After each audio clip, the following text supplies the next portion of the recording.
Bonsoir et bienvenue pour cette heure que nous allons passer ensemble. Nous parlerons Covid-19, mais surtout des conséquences du confinement, avec un menu encore une fois très riche. Vous le verrez, la musique peut inspirer, le confinement, pardon, peut inspirer les musiciens et notamment les chanteurs. Vous verrez aussi un producteur de citronnade qui est sur la plateforme lancée par Sud-Ouest, Course contre la montre. Son portrait dans un instant et l'importance aussi pour lui de se retrouver épaulé et aidé par cette plateforme. La filière tourisme s'attend à une année blanche. Son poids économique, on le sait également, est très important en Nouvelle-Aquitaine. Eh bien, vous le verrez, le directeur du comité régional de tourisme en Nouvelle-Aquitaine lance un appel aux estivants. Pendant le confinement, pendant ce temps, eh bien, le travail continue à l'hôtel de région. Séance plénière hors norme demain, puisque tout va se faire par visioconférence. Nous aurons avec nous Alain Rousset dans un instant. Et puis le coup de gueule du maire de Castillon-la-Bataille, Jacques Breillat, voit d'un très mauvais œil que son bureau de poste reste fermé et pourtant il est vital pour sa commune. Mais tout de suite, une alerte lancée par les médecins généralistes. Attention, pendant le confinement, il faut continuer à se soigner. Pour nous en parler avec nous, il y a le docteur Philippe Aramontuco. Bonsoir. Bonsoir, monsieur. Vous êtes donc président de l'URPS, Médecins libéraux de Nouvelle-Aquitaine, et vous avez envoyé ce communiqué pour dire il faut continuer à se soigner, surtout venez voir les médecins, n'ayez pas peur, et surtout n'arrêtez pas votre traitement. On ne parle pas que de Covid tout le temps, c'est ça, hein? Bah, exactement, oui, on se rend compte que depuis le début de cette crise-là qui nous frappe et qui est totalement inhabituelle, bien entendu, il y a un renoncement, je ne sais pas si c'est le terme qui convient, mais en tout cas, il y a une diminution des soins. Et ce qui commence à nous inquiéter, et pas nous seulement d'ailleurs, hein, soit les médecins généralistes, les médecins spécialistes, et également les hôpitaux, parce qu'on se rend compte qu'effectivement, les patients restent confinés chez eux, comme on leur a dit, mais ne prennent même pas le téléphone pour appeler leur médecin. Et on a une crainte terrible, justement, de découvrir après le déconfinement des pathologies avancées, voire des accidents vasculaires cérébraux. Il faut savoir qu'il y a aujourd'hui 40% de moins d'accidents vasculaires cérébraux qui arrivent à l'hôpital. Donc, bien évidemment, ces accidents vasculaires cérébraux, ils doivent avoir lieu à la maison, et donc avec probablement des séquelles. Donc, tout ça nous inquiète beaucoup. Et de même pour les pathologies chroniques, effectivement, les patients ne veulent plus sortir de chez eux, ils ne veulent pas aller chez le médecin parce qu'ils ont peur, effectivement, de contracter le virus. Et également, ils n'ont pas à l'hôpital pour les mêmes raisons. Donc, il faut vraiment qu'ils n'hésitent pas à appeler leur médecin qui est disponible. Les médecins ne sont pas surchargés actuellement, puisqu'on a la chance de passer un petit peu à côté de la vague là en Nouvelle-Aquitaine. Mais pour autant, il faut vraiment faire passer ce message de ne pas hésiter à téléphoner à son médecin et de l'appeler lorsqu'on a un problème de santé, et de ne pas attendre 15 jours ou un mois, car parfois, effectivement, il peut y avoir des lésions irréversibles. J'imagine que si les patients n'appellent pas, c'est que donc effectivement ils pensent que leur médecin n'aura pas le temps. Et deux, il y a aussi la question de venir dans les cabinets médicaux. Certains peuvent peut-être imaginer que justement c'est une zone à risque. Voilà, exactement. Mais c'est pour ça qu'également les urgences sont également pas vides, mais très peu par rapport aux périodes qu'on a connues avant la crise, hein. Il y a beaucoup moins de fréquentation des urgences. Mais il faut savoir aussi, et c'est le message qu'il faut faire passer aux patients, c'est qu'ils peuvent aussi faire des téléconsultations avec leur médecin. Ils appellent leur médecin et leur médecin peut très bien les rappeler en téléconsultation. Donc, ils pourront discuter avec eux, ils pourront leur montrer des choses éventuellement. Et ce qui est bon, peut-être, c'est pas aussi bien, bien entendu, qu'une consultation physique. Et puis, il y a des choses qu'on ne peut pas faire, on ne peut pas prendre l'attention, bien évidemment. Mais ce contact est quand même à privilégier actuellement, et en particulier pour les personnes qui ne veulent pas sortir de chez elles.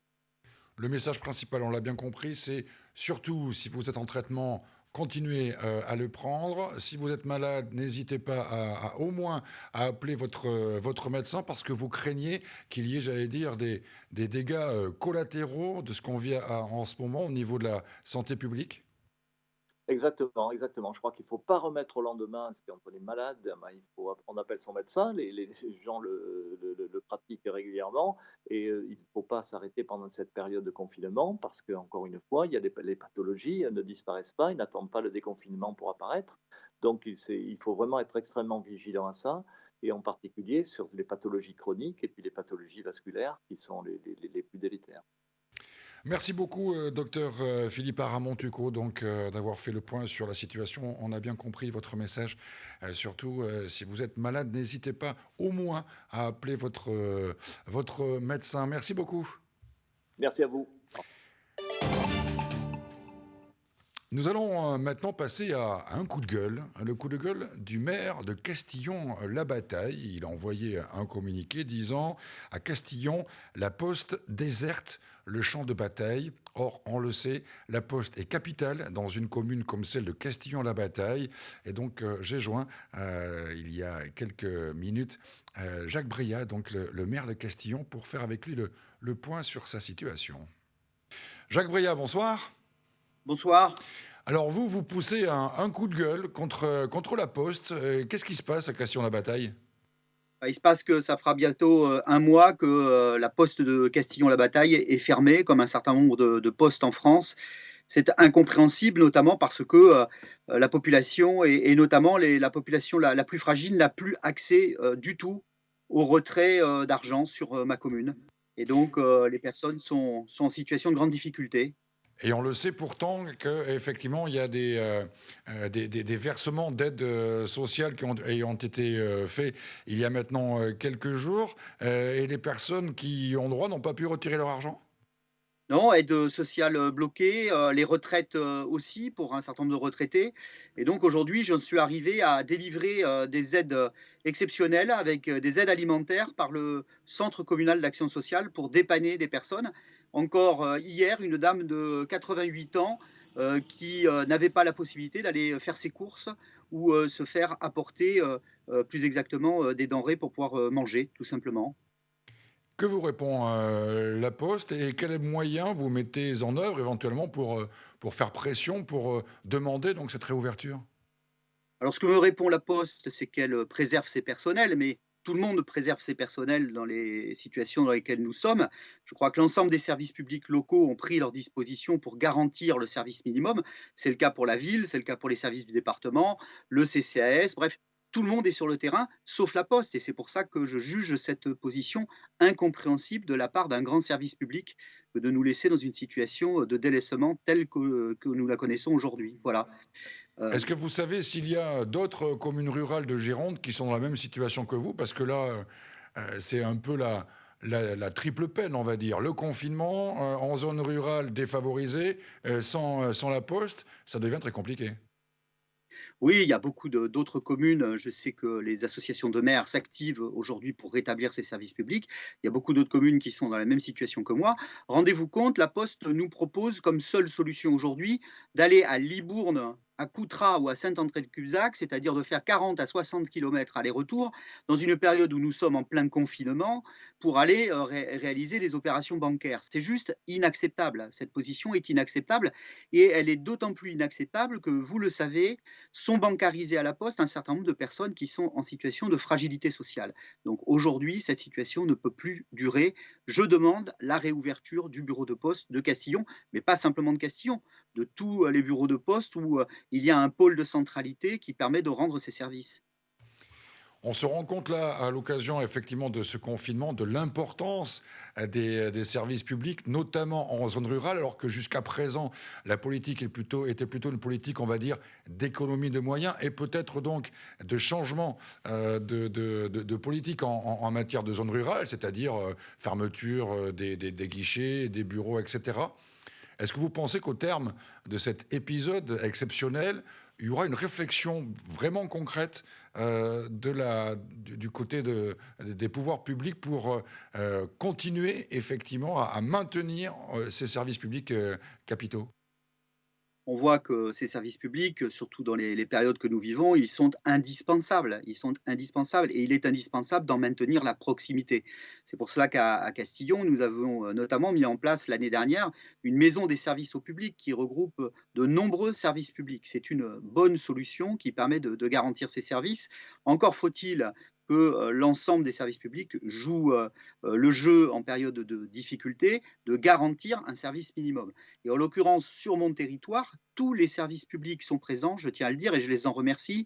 J'ai vu beaucoup d'efforts, beaucoup de solutions, y compris des solutions inventives, créatives et généreuses se mettre en place. Le seul service qui est totalement fermé aujourd'hui, c'est la Poste. Et comme le distributeur automatique de billets était jusqu'à avant-hier lui aussi fermé, cela interdisait tout retrait d'argent sur ma commune. Et ça, c'est pas évidemment acceptable.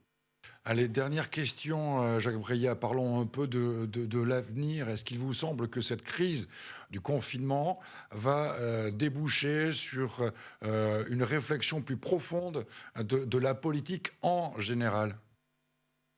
Je crois que cette période de crise nous interroge nécessairement sur les pratiques et les usages qui sont les nôtres. D'abord, elle met à rude épreuve l'organisation de nos collectivités. De mon point de vue, elle permet aussi de rappeler à quel point la proximité et l'écoute sont aujourd'hui dans l'engagement politique local des données extrêmement essentielles. Vous savez, nous réglons, les maires de Gironde, les maires de France, aujourd'hui, nous passons nos journées à régler beaucoup de petits problèmes. Mais dans cette période dans laquelle nous sommes, il n'y a pas de petits problèmes à régler. Il y a des situations humaines sur lesquelles il faut intervenir. Ce sont parfois des gestes nouveaux à accomplir, des services nouveaux à mettre en place. Je pense notamment au service de livraison à domicile. Nous, on a mis en place un concierge de ville. Bref, on s'aperçoit que tout cela est essentiel au lien social. Et donc, d'une certaine façon, c'est un défi pour l'ensemble des élus locaux à relever demain, sans doute après cette période de pandémie. Merci beaucoup, Jacques Breillat, donc, pour avoir Merci. passé quelques instants avec nous depuis votre lieu de confinement, donc à Castillon-la-Bataille. Bonne soirée. Voilà, merci. Voilà donc pour le coup de gueule du maire de Castillon-la-Bataille qui aimerait bien que son bureau de poste puisse rouvrir. Mais vous l'avez entendu également, il a été question de politique en général. C'est vrai que depuis quelques semaines maintenant, tout est tendu, tout est obnubilé autour de ce confinement et du Covid-19. Mais cela dit, le reste, il faut encore et toujours le gérer. La politique a donc toujours droit de citer. Pour preuve, une séance plénière, ce sera demain au Conseil régional, une séance plénière assez exceptionnelle puisqu'elle se fera par visioconférence uniquement, mais preuve tout de même que pendant le confinement, eh bien, les affaires politiques, elles, continuent d'être gérées. J'en ai parlé il y a quelques instants avec Alain Rousset, le président de Nouvelle-Aquitaine. Alain Rousset, bonsoir. Bonsoir.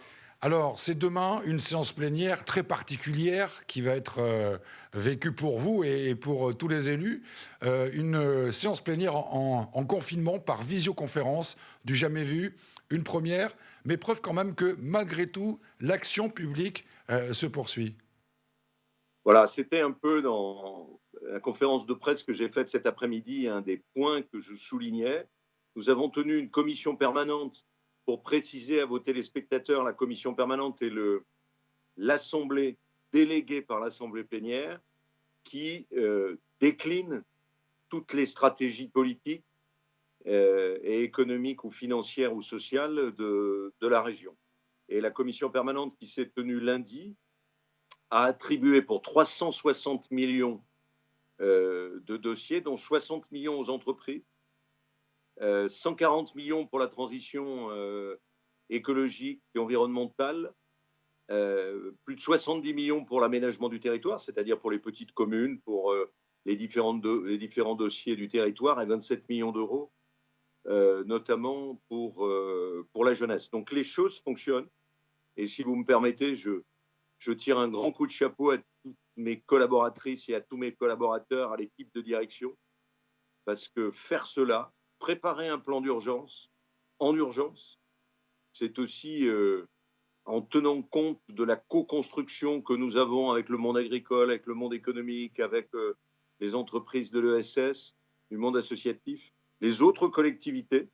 J'ai des visioconférences régulières avec les présidents d'intercommunalités, les présidents de départements.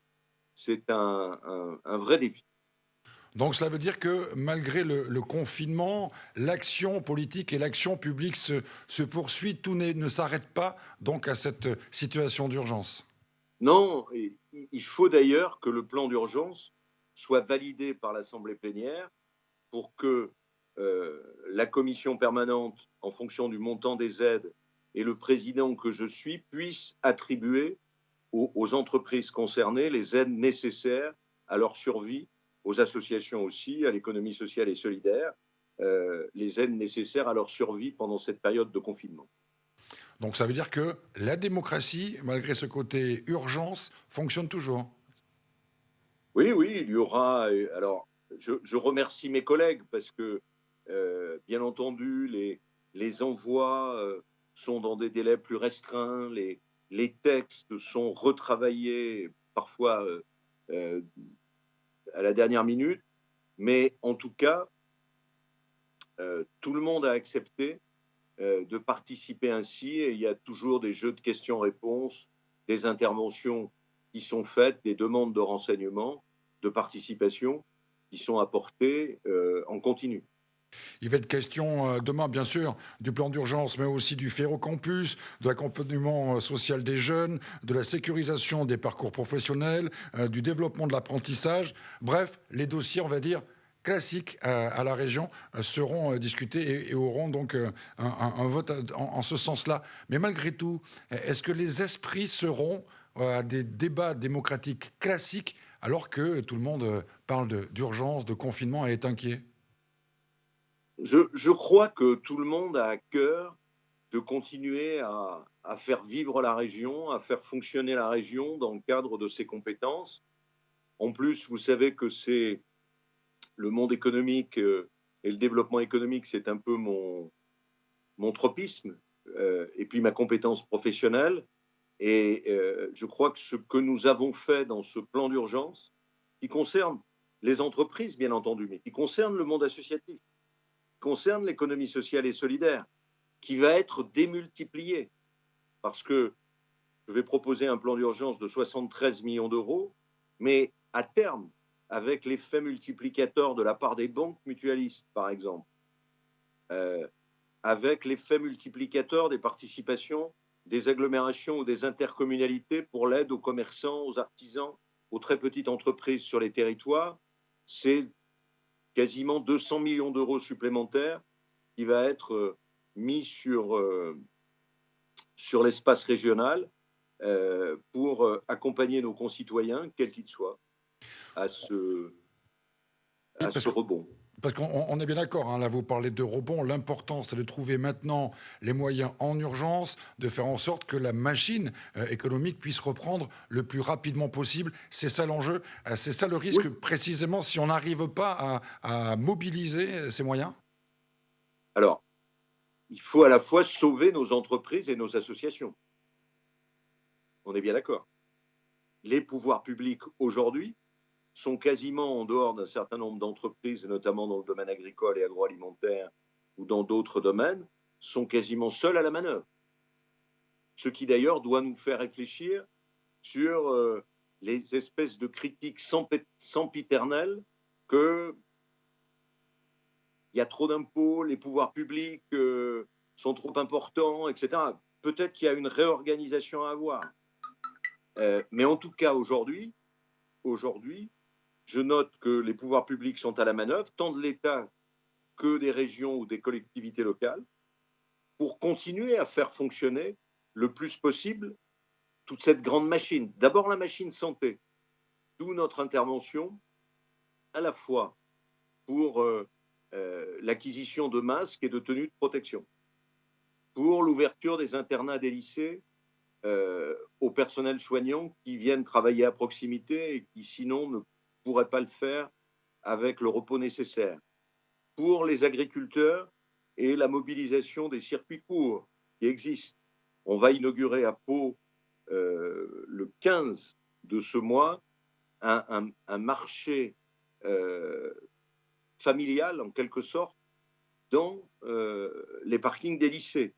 Nous avons avec l'association des gestionnaires des lycées et des chefs de cuisine créer un rapprochement entre les circuits courts qu'ils connaissent et les parents d'élèves.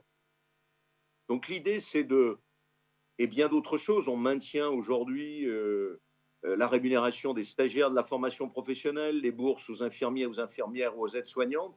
Donc nous avons là une mécanique qui se poursuit et qui tient le pays. Dernière question, Alain Roux, c'est peut-être plus politique celle-là. On a l'impression que depuis quelques années, la doctrine en France était de moins en moins d'État, de moins en moins de services publics.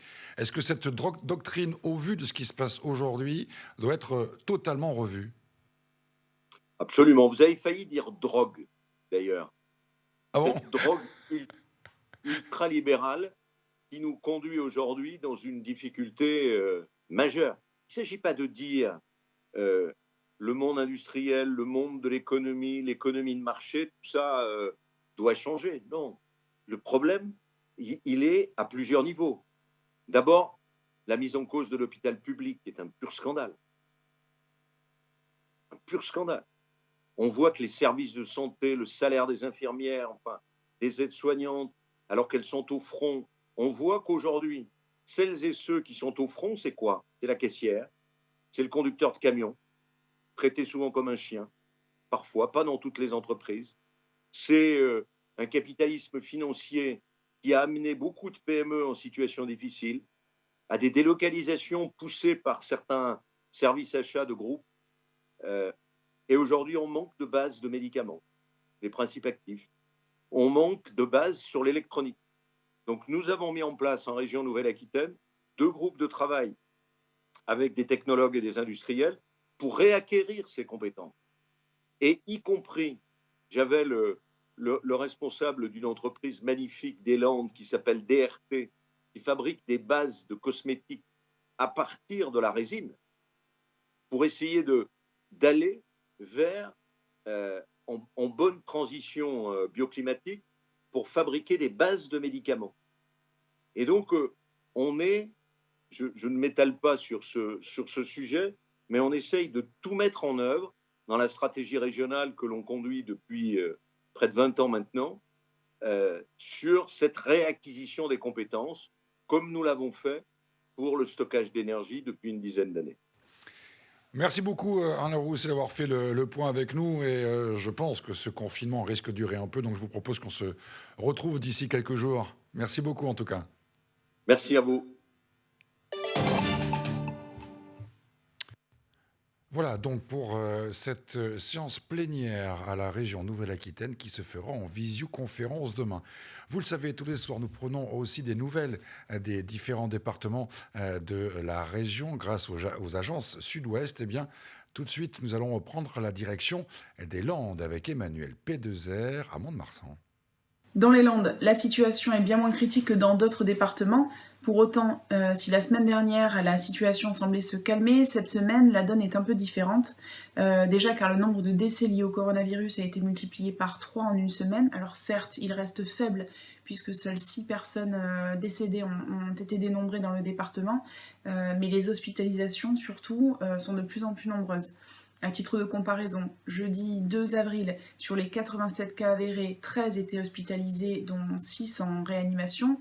5 jours plus tard, avec 5 cas avérés supplémentaires, il y avait 2 fois plus d'hospitalisations, donc 26 personnes, dont 14 en réanimation. Je rappelle d'ailleurs qu'on a accueilli en fin de semaine dernière 4 patients du Grand Est arrivés par TGV médicalisé, qui sont soignés 2 à Dax et 2 à Mont-de-Marsan. Les EHPAD dans les Landes font l'objet d'une vive vigilance. Alors si l'ARS ne veut pas du tout communiquer sur les soignants qui pourraient être touchés par le coronavirus, on sait que 3 cas avérés de Covid-19 ont été enregistrés du côté des résidents. C'est le cas à Cabreton, notamment où le maire Patrick Lacléder a demandé à ce que du coup tous les soignants soient systématiquement testés. Des soignants qui se sont d'ailleurs vus proposer par le camping municipal voisin des places dans des mobil-homes pour éviter de rentrer à leur domicile après une journée de travail et ne pas contaminer ainsi leur famille. À la veille du week-end de Pâques, la préfète des Landes, Cécile Bigot de Kayser, devrait s'exprimer pour éviter qu'il y ait le même relâchement que celui qu'on a connu le week-end dernier. Elle avait annoncé en fait quelques jours auparavant que la situation semblait se calmer et du coup ce week-end beaucoup en ont profité pour sortir. Elle devrait donc rappeler les règles du confinement ce jeudi lors d'un point presse. Allez, faisons un bond maintenant par-dessus la Gironde. Nous allons nous retrouver dans quelques instants en Charente-Maritime, à La Rochelle, là aussi pour voir comment cette période de confinement se déroule avec Pierre-Emmanuel Charpentier. Vous allez le voir, il y a des difficultés, bien sûr, notamment pour le tourisme. On en reparlera aussi dans quelques instants, mais il y a aussi de belles histoires en Charente-Maritime. Pierre-Emmanuel Charpentier, bonsoir. Bonsoir Bastien. Comment ça se passe, tout simplement, le confinement en Charente-Maritime? Quelles sont les principales difficultés, éventuellement, que vous pouvez rencontrer sur ce département? Écoutez, on a à peu près les mêmes difficultés que dans tous les départements, même si on le sait, en Nouvelle-Aquitaine, on n'est pas les départements les plus touchés de France. On a évidemment énormément de difficultés, énormément d'histoires à raconter, qui sont souvent difficiles. On a aussi un rôle, nous, Sud-Ouest, c'est de raconter aussi des belles histoires dans cette période. Il y a beaucoup de belles histoires de solidarité, comme un peu partout, des gens qui se lancent, qui n'ont pas peur d'aider les autres. On raconte ça au quotidien, des choses tristes, des choses qui le sont moins, des pastilles aussi un petit peu d'espoir, on va dire, qu'on essaie de distiller toute la journée sur Internet et évidemment sur notre édition print, avec des équipes un peu réduites, mais qui sont très mobilisées. Voilà, c'est un résumé assez rapide de la situation, mais qui est qui reflète bien ce qu'on vit tous en ce moment. Alors, justement, par rapport aux belles histoires que vous avez évoquées il y a quelques jours de cela, vous avez parlé d'une infirmière qui s'est retrouvée sans domicile. Vous avez lancé un appel et cet appel a été entendu. Racontez-nous un petit peu cette histoire. Exactement, c'est une histoire qui remonte déjà à une 8aine de jours, mais qui a fait grand écho. On a été submergé d'appels, effectivement. C'est un de mes confrères qui a raconté cette histoire donc d'une infirmière qui était logée depuis plusieurs semaines déjà avant le corona chez une septuagénaire qui devant les événements, la crainte d'une contamination éventuelle l'a tout simplement chassée de son domicile. Donc on a raconté son histoire, évidemment ses tourments, qui a créé énormément d'échos dans la communauté à La Rochelle. Beaucoup de gens, effectivement, on l'avait mis en ligne, 20 minutes après, on avait énormément d'appels de gens qui se proposaient, sans la connaître, d'héberger cette jeune femme de 27 ans et qui a trouvé un logement aussitôt. Donc c'est aussi notre rôle, ça, au départ, c'est pas une belle histoire, c'est pas une belle histoire qui en devient une grâce à la générosité des gens et nous, on est le vecteur de ça aussi, de ces belles histoires. C'est vrai que cette période est compliquée pour tout le monde, mais là, pour le coup, on va dire les médias jouent tout leur rôle, hein, aussi bien sudouest.fr que le Sud-Ouest Print que TV7. C'est dans ces moments-là qu'on se rend compte aussi, d'un point de vue plus général, de l'importance des médias et de la façon dont les gens, en fait, ils sont y attachés, en fait. Complètement, les gens ils sont très attachés. Comme je disais, on est une courroie de transmission d'un peu tout, hein, de ce qui est positif et négatif, mais aussi on est un décrypteur d'infos. Et si ça vous intéresse, Bastien, on a beaucoup parlé, vous le savez, de ces Parisiens. Et d'ailleurs, c'est pas que des Parisiens. Il y a beaucoup de gens qui viennent un peu de partout pour rejoindre leur résidence secondaire, notamment sur l'île de Ré ou sur l'île d'Oléron. Donc, il y a eu beaucoup d'émoi au départ, hein, des Rétais ou des Oléronais, on va dire, de souche. Ça fait bizarre de parler comme ça, mais qui se considéraient envahis et menacés par ces gens qui ont des résidences secondaires, mais qui sont aussi chez eux. Donc ça, Sud-Ouest l'a raconté, parce qu'il y avait beaucoup sur les réseaux sociaux d'agressivité vis-à-vis de ces retours. Et on a aussi expliqué, c'est là qu'on joue notre rôle de médias, hein, qui décrypte. Il y a une étude d'Orange qui laissait entendre, et d'ailleurs avec de vraies bonnes infos, hein, qu'il y avait tant de milliers de résidences secondaires qui revenaient. Donc, nous, on a croisé ces chiffres, hein, c'était plus de 5000 personnes, avec les chiffres que nous donnait la gendarmerie qui étaient un peu plus de 3000. Et si vous voulez, pour faire simple, l'île de Ré, c'est 18 000 habitants en temps normal. L'été, l'île accueille 180 000 personnes en plus tous les ans. Donc, ça nous a permis, si vous voulez, pas de minorer ces retours parce qu'ils sont réels, mais de les recontextualiser et de dire que c'est tout à fait gérable malgré cette crise du coronavirus, d'accepter et d'accueillir ces résidents secondaires qui sont aussi chez eux. Donc c'est pas non plus un raz-de-marée très très loin du raz-de-marée que certains ont bien voulu décrire. Il y a quand même, j'imagine, un secteur très important en Charente-Maritime, comme d'ailleurs c'est le cas en Gironde et sur toute la côte atlantique. C'est le secteur du tourisme qui doit être très impacté et aujourd'hui et peut-être aussi demain. Est-ce que les professionnels commencent à s'inquiéter pour la période estivale? Alors évidemment, ils sont tous très inquiets, hein, en Charente-Maritime comme partout, comme en Gironde, au Pays Basque et dans notre région très touristique. Moi, je peux vous raconter une histoire qui est très fraîche parce qu'elle date d'hier. On a traité à La Rochelle un sujet sur la station balnéaire de Châtelaillon, qui est une station qui accueille beaucoup de monde, beaucoup de touristes, à l'image de l'île de Ré ou de La Rochelle. Et les hôteliers ont fait une action un petit peu qui fait le buzz, c'est-à-dire qu'ils ont décidé de poser tout nu, pas entièrement nu, mais en tout cas partiellement nu dans leur établissement pour alerter le ministère de tutelle, ministère du Tourisme, en l'occurrence Jean-Baptiste Lemoyne, du fait que les assurances, pour l'instant, ne remboursaient pas les pertes d'exploitation. Donc, évidemment, on veut donner un deuxième chiffre. L'hôtelier qui était le porte-parole de ses collègues indiquait que son chiffre d'affaires était passé de 25 000 euros par mois à 150. Donc, une fois qu'on a ce chiffre, on a tout compris. Dernière question, on va terminer par un aspect peut-être un peu plus positif. C'est vrai qu'on a beaucoup parlé de difficultés, on vient de l'évoquer notamment du côté de la filière touristique, mais il y a aussi des entreprises ou des secteurs qui s'en sortent bien en cette période de confinement. Complètement. On s'en doute, hein, c'est beaucoup dans l'alimentaire. Et pareil, hier, nous avons sorti une étude avec les magasins bio, enfin pas tous, hein, mais certains se lancent dans le drive, ce qui n'était pas tellement, même quasiment absent avant la crise en Charente-Maritime en tout cas.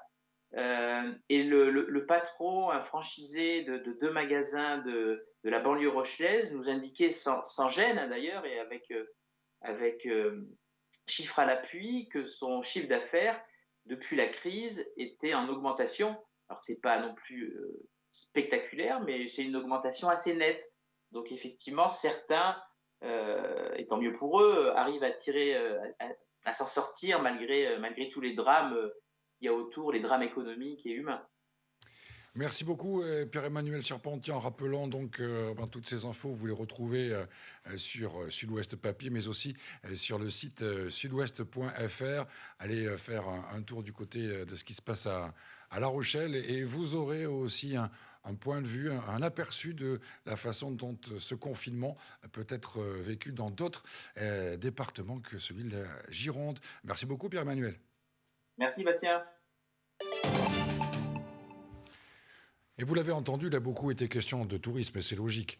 Lorsqu'il est question de la Charente-Maritime, eh bien tout de suite, je vous propose un appel lancé par Michel Durieux. C'est le directeur général du comité régional du tourisme en Nouvelle-Aquitaine. Il lance un appel de solidarité auprès des estivants pour aider une filière touristique très en difficulté en Nouvelle-Aquitaine. On fait le point avec lui. Michel Durieux, bonsoir. Bonsoir. Avant de faire un point sur la situation dans laquelle se trouve aujourd'hui la filière tourisme en Nouvelle-Aquitaine, quelques chiffres pour bien nous faire appréhender ce dont on va parler dans un instant. La filière touristique en Nouvelle-Aquitaine, c'est énorme, on est d'accord? Alors, la filière touristique en Nouvelle-Aquitaine, c'est plus de 18 milliards d'euros de revenus touristiques par an. C'est 9% du PIB de la région. C'est 140 000 emplois. Et pour avoir à peu près une idée du volume, c'est plus de 32 millions de touristes. 28 millions de touristes français et 4 millions de touristes étrangers. Vous venez d'avoir une réunion, une conf call, comme on dit maintenant, avec les différentes offices de tourisme départemental. Les remontées de terrain sont catastrophiques. Il faut s'inquiéter. Alors oui, les remontées de terrain ne sont pas bonnes, c'est normal. On est dans une période où on est confiné. Il n'y aura pas de vacances de Pâques, il n'y aura pas de pont au mois de mai. Donc le tourisme est directement impacté. Les territoires et les acteurs du tourisme le ressentent bien sûr. Et si on regarde les chiffres, pour les mois à venir, on ne considère pas qu'on pourra redémarrer pratiquement avant la fin du mois de juin, début juillet. Et les réservations, par exemple, des compagnies aériennes sont en recul de plus de 69% sur les 3 prochains mois et de plus de 60% sur les 6 prochains mois. C'est une situation qu'il faut prendre en compte. Le marché étranger ne pourra pas venir et le marché français sera difficilement mobilisable, mais on sait qu'ils aiment nos destinations. La situation est telle que récemment, dans le quotidien Sud-Ouest, vous avez évoqué la nécessité d'un plan Marshall pour le tourisme. Bah, effectivement, là, les acteurs ont besoin d'abord de trésorerie. L'État et bien sûr l'aide de la région, puisque la région a fait un plan avec 50 millions d'euros pour aider les entreprises et les associations. C'était une première aide. Le chômage technique et ces aides en trésorerie ont permis d'atténuer l'impact immédiat. Mais là, on voit bien qu'on est devant une période où on va avoir une mutation, une transformation du secteur touristique sur lequel il va falloir faire des aménagements. Donc, dès cet été, sur des aménagements sanitaires et sur l'hygiène, qu'il va falloir prolonger ensuite sur une évolution de nos structures touristiques. Et là, il va falloir de gros investissements que les entreprises vont avoir besoin de mobiliser des fonds. Donc, c'est vraiment des fonds propres dont ils vont avoir besoin, en plus d'une aide pour la trésorerie, pour pouvoir tenir jusqu'à la saison de l'année prochaine qui commencera le 1er avril. Donc quand on parle d'année blanche, pour certains, ça va être une année très compliquée sur laquelle ils vont certainement devoir fermer et ne pas rouvrir jusqu'à l'année prochaine. Pour d'autres, ça sera une année qui va être difficile avec une situation financière, mais aussi une situation de modèle économique qu'il va falloir repenser. Donc c'est pour ça que j'ai évoqué un plan Marshall. Quels sont les messages là, que vous pouvez passer maintenant? D'abord, auprès des professionnels, vous leur dites tenez le coup, faites ce qu'il faut, on est là? Bien sûr, d'abord, c'est soutenir les professionnels et on a lancé une action qui s'appelle Solidarité Tourisme pour soutenir les hôtels, pour soutenir les campings, pour soutenir les restaurateurs, pour qu'ils tiennent bon. Le tourisme repartira. Ça va être long sur cette année, mais il repartira. Donc il faut que les professionnels cherchent des solutions pour adapter leur offre, pour réduire leurs coûts. Il faut qu'ils fassent un calcul qui est assez simple. S'ils ne rouvrent pas au 1er juin ou s'ils ne rouvrent pas au 1er juillet ou s'ils ne rouvrent pas au 1er août, à partir de quel moment il est plutôt souhaitable qu'ils restent fermés et il faudra trouver les moyens pour les aider. Et ensuite, pour les touristes et pour les personnes qui soient néo-aquitains ou qui vivent sur le reste du territoire français, c'est vraiment les inciter à réserver dès maintenant pour juillet, pour août, pour septembre, pour octobre, pour aider le secteur touristique, pour aider les destinations, parce que globalement, habituellement, les Français, dans 50% des cas, voyagent l'été toujours au même endroit. On dit toujours que plus de 50% des personnes se baigneront même toujours sur la même plage. Enfin, cela dit, vous êtes d'accord avec moi, difficile aujourd'hui de penser à ses vacances quand on ne sait pas quand sera terminé le confinement, quand on ne sait pas dans quelles conditions, effectivement, on va sortir de ce confinement. Vous le comprenez quand même, la tête est ailleurs qu'à la réservation de chambres d'hôtel ou de places de camping. Alors, c'est clair que d'abord mes pensées vont aux familles qui sont affectées directement par ce virus et par cette maladie. C'est très compliqué au niveau économique, c'est-à-dire les Français sont touchés directement, ceux qui sont en chômage technique et qui ne touchent plus que 84% de leur rémunération. Mais ceux qui ne vont pas pouvoir travailler, et ils sont nombreux, on va avoir plus de 15-20% des emplois du tourisme sur la région et en France qui vont être affectés dans le secteur. Donc bien sûr, on pense à eux d'abord. Ensuite, les familles vont vouloir se retrouver. Ça va être compliqué dans les premières semaines, mais à un moment donné, on le sait, les gens, et on le voit, dès qu'on parle de déconfinement, les gens veulent se déplacer et aller sur des lieux et des destinations touristiques. Ça va être très compliqué puisque le transport ne va pas être simple puisque les compagnies aériennes ne vont pas redémarrer dans la foulée dès qu'on va annoncer le déconfinement. Elles annoncent 5 mois pour revenir à 50% de leur capacité. Le train, si on garde des distances, ce qu'on appelle maintenant les distanciations sociales et sanitaires, on ne pourra pas revenir à une capacité suffisante. Donc déjà, la mobilité va être un problème. Donc, on voit bien que c'est à la fois, du psychologique, du sociologique, de l'économique et finalement une contrainte nouvelle, qu'on connaît très mal. Donc, il faudra s'adapter, il faudra avoir beaucoup de solidarité entre acteurs, de solidarité entre les filières. On espère que l'État, les régions, les départements arriveront à accompagner, à la fois les populations dans cette crise sanitaire et dans la crise économique, et que le secteur du tourisme arrivera à faire cette mue, cette transformation. Mais on part toujours avec une idée. L'humanité a toujours voyagé de la préhistoire jusqu'à maintenant. C'est comme ça qu'elle s'est construite. Et on peut penser que le tourisme a toujours traversé les différentes crises et qu'elle continuera à le traverser. Mais là, on a une difficulté principale. D'abord, la saison de cette année. Effectivement, les Français pourront-ils, voudront-ils voyager? Donc, on va s'adapter, on va le faire au fur et à mesure. Et puis après, c'est les mois à venir, les années à venir, puisque avec l'Organisation mondiale du tourisme, je suis conseiller du secrétaire spécial, du secrétaire général, pardon, de l'Organisation mondiale du tourisme, et on travaille sur l'après. Et on considère qu'on peut avoir perdu entre 5 et 7 ans de croissance touristique avec cette situation. Donc on le voit bien, que ce soit au niveau international, au niveau national et au niveau régional, on est en train de traverser une situation sur laquelle il faut analyser, comprendre, observer, adapter et puis accompagner le secteur pour pouvoir le faire. Et là, je différencie bien sûr la crise sanitaire et la crise économique qu'on est en train de vivre.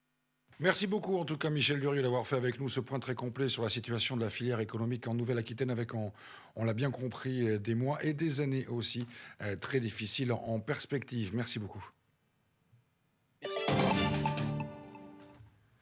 Voilà donc pour cet appel, vous l'avez compris, à la solidarité lancée par Michel Durieux, à l'attention des estivants. Ne retardez pas vos réservations, c'est une façon d'aider la filière touristique. Et bien la solidarité, c'est aussi ce qui a motivé Sud-Ouest à lancer depuis plusieurs jours maintenant sa plateforme Course contre la montre. Elle permet, cette plateforme, de mettre en relation des consommateurs avec des artisans, des agriculteurs ou même, pourquoi pas, donc des personnes qui comme des commerçants, artisans et agriculteurs. Oui, voilà, c'est ça. Donc, vous le voyez, c'est une façon aussi d'organiser cette solidarité pour aujourd'hui, mais aussi pour demain, puisque sur cette plateforme, vous pouvez également, par exemple, réserver dès maintenant un repas au restaurant pour la sortie de confinement, de façon à aider les commerçants, les restaurateurs ou encore les agriculteurs. Tout de suite, nous allons découvrir justement un jeune entrepreneur qui est installé à Senon et qui est donc sur cette plateforme. Son nom, c'est Benoît Rech, et son truc à lui, c'est la citronnade.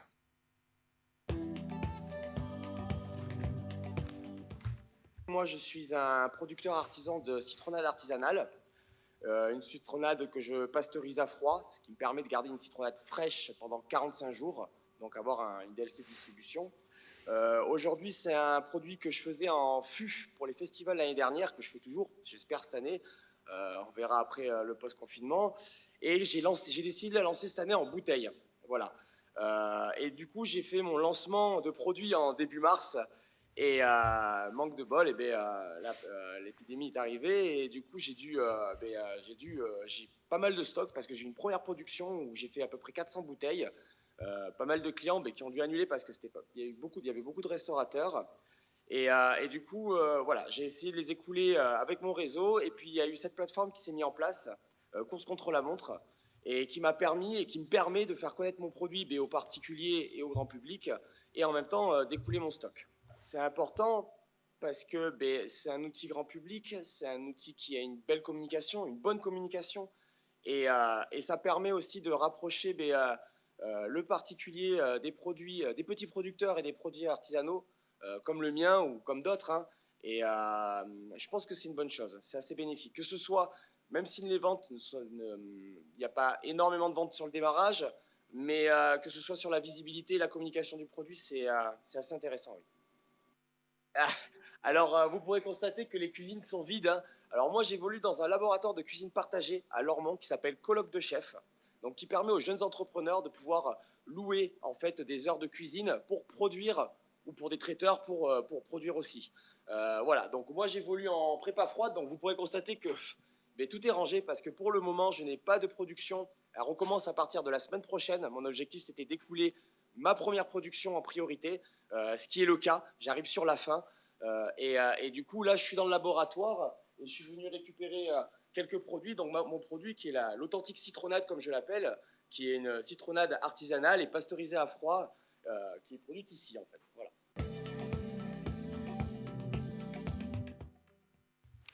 Je vous sens venir, Patrick, j'en veux de la citronnade. Alors justement, si vous voulez filer un coup de main, si vous me passez l'expression, à Benoît Rech, vous avez vu un entrepreneur qui s'est lancé début mars dans son aventure et qui se retrouve bien évidemment aujourd'hui en difficulté à cause de la situation que l'on connaît. Eh bien, il y a la plateforme donc Sud-Ouest, Course contre la montre, toutattaché.com. Je vous en commande une petite douzaine de bouteilles. Une grosse douzaine parce Une que grosse douzaine. j'ai commencé aujourd'hui mon jogging autour de ma table de salon. Demain, ça sera la table de salle à manger, donc il va falloir se désaltérer après tout ça, forcément. Oui, après l'effort, le réconfort, c'est Le bien connu. réconfort. Alors, on va lancer un petit avertissement ou pas concernant le chanteur qui vient. Un avertissement? Non, aujourd'hui, c'est un auteur, compositeur, interprète de talent qui nous propose comme un instantané sur sa perception, son écriture à lui sur ce confinement. Il se prénomme Thierry, comme le prénom, mais ça s'écrit Thierry, T-I-R-I. Thierry est bordelais. À l'âge de 20 ans, il a eu la guitare qui le démangeait, donc il l'a gratté un petit peu. Il a appris comme ça, tranquillement, la guitare, tout seul, sur les chansons de Francis Cabrel, qui est son idole. Francis Cabrel qui sort des EP, des albums tous les 5 ans. Donc Thierry a envie de faire comme Francis Cabrel, son idole. Après son premier EP en 2016, ils vont sortir un autre, donc en 2021. On aura l'occasion d'en reparler. En parallèle, il a été pendant quelques années le chanteur du groupe de cover rock bordelais The Ox. J'ajoute enfin pour terminer, pour connaître un peu Thierry, qui ne jure que par le Bordeaux et fait rare chez un chanteur. Il sait parfaitement monter et démonter les pieds de cymbales, les pieds de caisse claire d'une batterie en moins de 3 minutes 32. D'accord, très bien. Alors, ce que je voulais dire par rapport effectivement à l'avertissement, c'est que là, ça n'est pas une reprise, c'est une vraie chanson créée par Thierry, donc un auteur avec des paroles qui sont les siennes et qui disent bien de sa façon à lui de ressentir le confinement. C'est juste par rapport à ça, parce que c'est vrai qu'on a pas mal de reprises, pas uniquement, mais voilà, c'était juste comme ça. C'est une compo, c'est sa vision à lui d'artiste sur le confinement. Tout le monde a la parole sur TV7. Voici Thierry avec la chanson du confiné dans Ça se confine en live.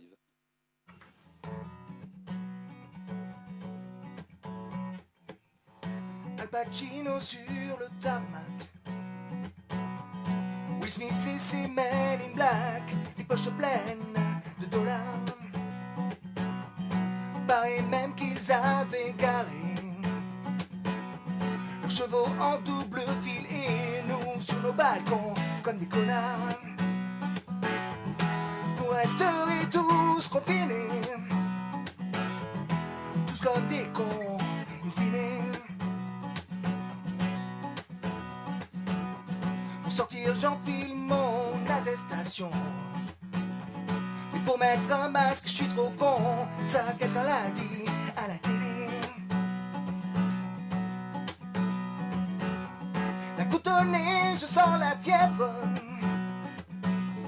faut me tester, je sens plus ma plèvre, non pas avant que tu sois intubé. Vous resterez tous confinés, tous comme des cons, in fine.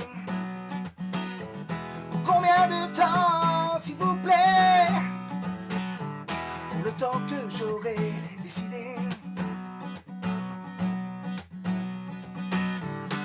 Vous auriez pas un médicament,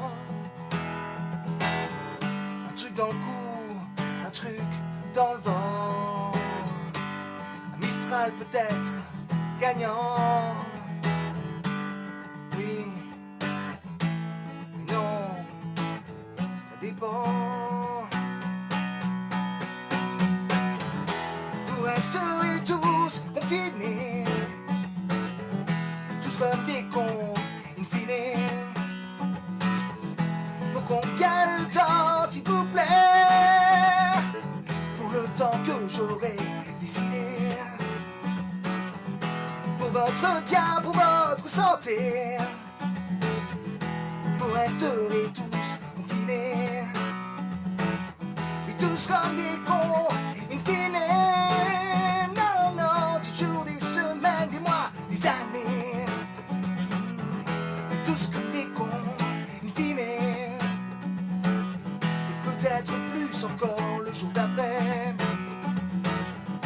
tous comme des cons, tous comme des cons, tous comme des cons, in fine. Et voilà, la chanson du confiné avec Thierry, c'est sa perception, son écriture à lui du confinement. Je le précise quand même, Thierry fait le confinement comme tout le monde, il n'y a pas de souci. Bon, alors, certaines rêvent d'avoir le 06 de Patrick Legac, donc ça n'est pas encore possible. Ne m'appelez pas pour me le demander, je ne vous le donnerai pas. En revanche... Mais si, au contraire, donne-le. Regardez bien ce qu'il y a. Hein, il y a l'adresse p.legac@tv7.com. C'est là, sur cette adresse, que vous pouvez envoyer vos vidéos à Patrick. On a lancé un appel, vous l'avez compris, au groupe. Hier, vous avez lancé aussi un appel aux imitateurs, hein, pourquoi pas. Donc allez-y, faites-vous plaisir, on est là pour vous, on est là pour partager ce confinement ensemble du mieux qu'on peut. Et c'est vrai que quand on se rend compte de la créativité, notamment sur les réseaux sociaux, on est franchement épaté. Et donc, faites-nous profiter de tout votre talent. Demain, on parle de qui? On parle de quoi? Ça va être rock'n'roll, blues, valse, tango? Alors, valse peut-être et tango pour plus tard. Pour l'instant, c'est du rock avec la reprise des Spin Doctors par un groupe néo-aquitain qui s'appelle Madame Rouge. Ah, Spin Doctors, c'est pas tout le temps que des slows quand même, hein? C'est ce que je dis. C'est Two Princes, c'est un tube de 91. Oh là là, il me tarde d'écouter tout ça. Vivement demain. Oui, oh là là, oui, vraiment. Vivement demain, Patrick. À Au demain, bye revoir. bye. Allez, Salut. et pour se terminer, ben, je vous propose un extrait de ce qui vous sera présenté demain à 11 heures sur TV7, vous le savez, entre 11 heures et midi tous les matins. C'est notre rendez-vous éducatif et pédagogique avec une émission à ne pas manquer, L'Esprit sorcier, avec un entretien avec un chasseur de tornades à qui on a demandé son meilleur et son pire souvenir. Extrait. Alors, je dirais de mes plus grands souvenirs, ça reste la première tornade quand même, que j'ai pu observer en 2011, où on était en haut d'une colline. On a réussi à trouver un petit point de vue assez difficile à dénicher parce que c'était dans une zone très boisée. Donc, on a eu ce petit coup de chance de trouver cette colline, cette clairière, et avec une superbe vue sur un immense orage et une lumière magnifique au soleil couchant. Et la structure a un cas d'école de super cellules. Et qui nous a donné finalement une jolie tornade en cône sous sa base qu'on a pu observer très confortablement. On était à une distance raisonnable, on savait que l'orage venait vers nous mais qu'on avait le temps de l'observer. Et donc là, on a vraiment pu profiter et enfin, on se disait waouh, ça y est, on est aux États-Unis, on profite de notre passion au maximum et là, c'était un super moment, quoi. Du coup, je suis obligée de vous demander le pire aussi. Alors une chose qui est difficile à vivre évidemment quand on est chasseur de tornades, c'est quand même tous les dégâts qui sont causés par ces tornades. Nous, on a été confrontés notamment à la tornade de Moore en 2013 qui est passée donc, sur le sud de la banlieue d'Oklahoma City et qui a fait énormément de dégâts. On était juste à côté, donc on a été les premiers témoins de ces maisons complètement rasées, de ces gens qui avaient tout perdu. Voilà, et ça, c'est un extrait de l'émission L'Esprit sorcier qui sera diffusée demain sur TV7 à partir de 11 heures. Je vous donne rendez-vous demain à 18 heures. Nous aurons notamment le point sur la conférence de presse tenue maintenant une fois tous les 2 jours par la préfète pour faire donc savoir un petit peu ce qui s'est passé durant cette semaine et comment ça va se passer durant le week-end. Et puis, côté solidarité et initiative, vous en saurez davantage sur une association. Elle s'appelle À la Bonne Heure. Elle s'est créée en quelques jours seulement. Son objectif, fournir près de 400 repas tous les midis au personnel soignant. Eh bien, mission remplie. Nous verrons demain comment. Quoi qu'il en soit, pendant ce temps, portez-vous bien. Regardez, je vous laisse avec une vue magnifique du soleil sur la Garonne. Bonne soirée.